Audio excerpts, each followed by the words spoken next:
एक बार एक गांव में दिनेश नाम का आदमी अपनी दूसरी पत्नी सीमा और 2 बच्चों प्रीति और प्रिया के साथ रहता था। उसकी दूसरी पत्नी सीमा बहुत ही क्रूर थी। वो प्रीति और प्रिया को अक्सर मारती पीटती और उन्हें खाना भी नहीं देती थी।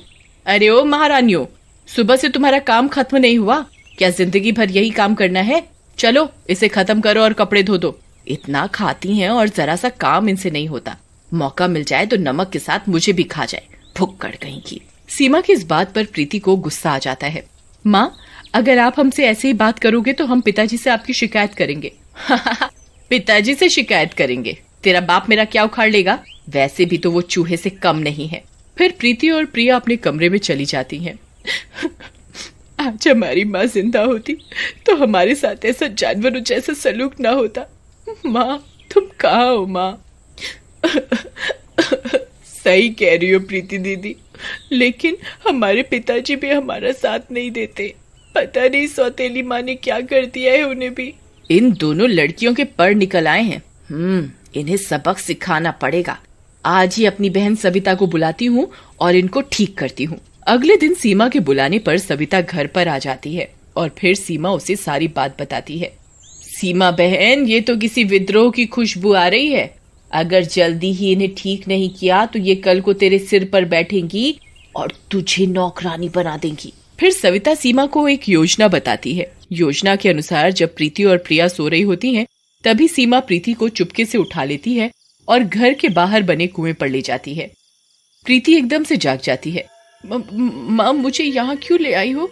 और सविता मौसी क्या कर रही है? आज तुझे सबक सीखना है। बहुत मुंह चलाती है ना? मेरी प्यारी बहना से बहस करेगी? ऐसा कहकर सविता प्रीति को मारने लगती है और फिर कुएं में लटका देती है। माँ, मुझे माफ कर दो। मैं आगे से कभी आपसे बहस नहीं करूंगी। मुझे कुएं से बाहर निकालो।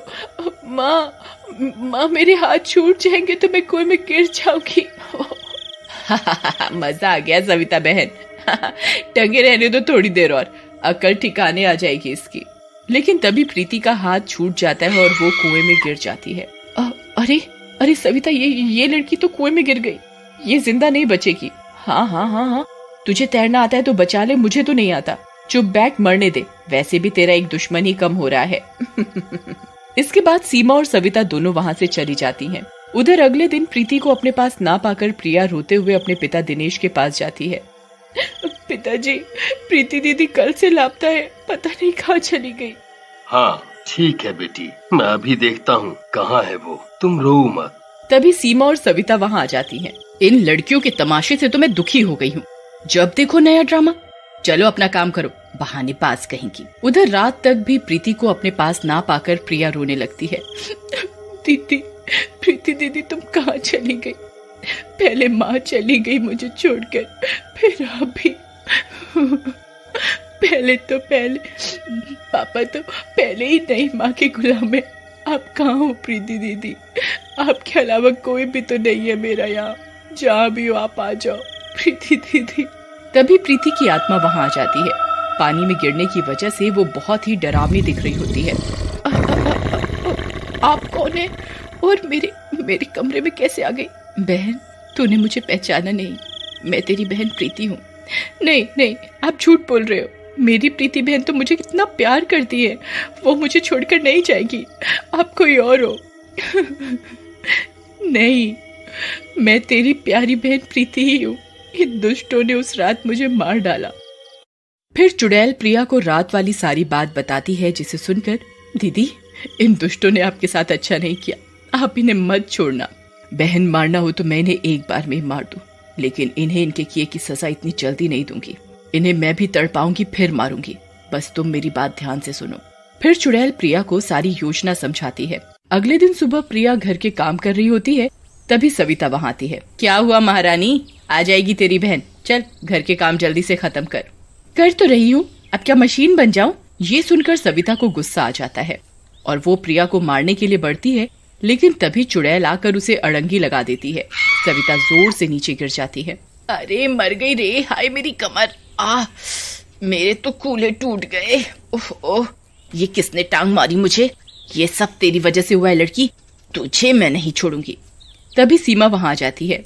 अरे सविता बहन, क्या हुआ? तुम कैसे गिर गई? चलो मेरे साथ अपने कमरे में। फिर सीमा सविता को उसके कमरे में लेकर जाती है। उधर रात में प्रिया चुड़ैल से बातें करती है। दीदी, क्या सबक सिखाया आपने इस दुष्ट को, मजा आ गया। तुझे ऐसे देखकर मुझे कितनी खुशी मिलती है बहन, मैं तुझे बता नहीं सकती। लेकिन तुम्हें अब मजबूत होना होगा, क्योंकि एक न एक दिन तो मुझे तुम्हें छोड़कर जाना ही होगा। नहीं नहीं, मैं तुम्हें कहीं नहीं जाने दूंगी बहन। पहले माँ भी चली गई और अब तुम। नहीं नहीं। ऐसा कहकर प्रिया चुड़ैल से लिपट जाती है और सो जाती है। अगले दिन सुबह सीमा प्रिया को अपने पास बुलाती है। सच सच बता प्रिया, सविता नीचे कैसे गिरी? क्या चल रहा है इस घर में? कल रात को तेरे कमरे से आवाजें आ रही थी, सच बोल, किससे बातें कर रही थी? लेकिन प्रिया उसे कुछ नहीं बताती है और वहां से चली जाती है। उसी रात चुड़ैल सविता के कमरे में आती है और उसके टूटे हुए पैर को पकड़ लेती है। क्या हुआ सविता मौसी? बहुत दर्द हो रहा है। हाँ, दर्द तो हो रहा है, लेकिन तुम हो कौन और मुझे ऐसे क्यों पकड़ रखा है? क्या मौसी, मुझे नहीं पहचाना? मैं आपकी बेटी प्रीति हूँ। नहीं, तुम जिंदा कैसे हो गई? नहीं नहीं नहीं, नहीं तुम झूठ बोल रही हो। हम चुड़ैल हैं मौसी, इंसान नहीं जो झूठ बोले। चलो, वैसे भी आपका इस दुनिया में टाइम खत्म हो गया है। ऐसा कहकर चुड़ैल सविता को उठा लेती है और ले जाकर उसी कुएं में डाल देती है। तैरना ना आने की वजह से सविता की मौत हो जाती है। वहीं अगले दिन सविता को घर पर ना पाकर सीमा गुस्से से आग बबूला हो जाती है। सच सच बोल प्रिया, मेरी बहन कहाँ है? तुझे पता है मेरी बहन कहाँ गई? सच बता, नहीं तो मैं तुझे जिंदा नहीं छोड़ूंगी। बता। अरे सीमा, तुम ये क्या कर रही हो? भला इस बच्ची को क्या पता कि तुम्हारी बहन कहाँ गई? तुम हटो बीच में से। कल इसके कमरे से हंसने की आवाजें आ रही थी और कल रात से ही मेरी बहन गायब है। इसे सब पता है, मैं इसका टेटुआ दबा दूंगी। जैसे ही सीमा प्रिया को मारने के लिए आगे बढ़ती है, तभी चुड़ैल कमरे में आ जाती है। चुड़ैल तो मैं हूँ माँ, तुम चुड़ैलों वाली हरकतें क्यों कर रही हो? और रही प्रिया को मारने की बात, तो मेरे रहते इसे छुआ भी तो मैं तुझे अभी यही मार दूंगी। कौन हो तुम? तुम्हारी आवाज तो प्रीति जैसी लग रही है। सही कहा, मैं प्रीति ही हूँ जिसे तूने कुएं में फेंक कर मार डाला था। ऐसा कहकर चुड़ैल सीमा को उठा लेती है और कुएं में लटका देती है।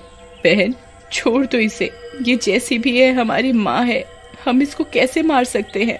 लेकिन प्रीति प्रिया की कोई बात नहीं सुनती और सीमा को कुएं में फेंक देती है।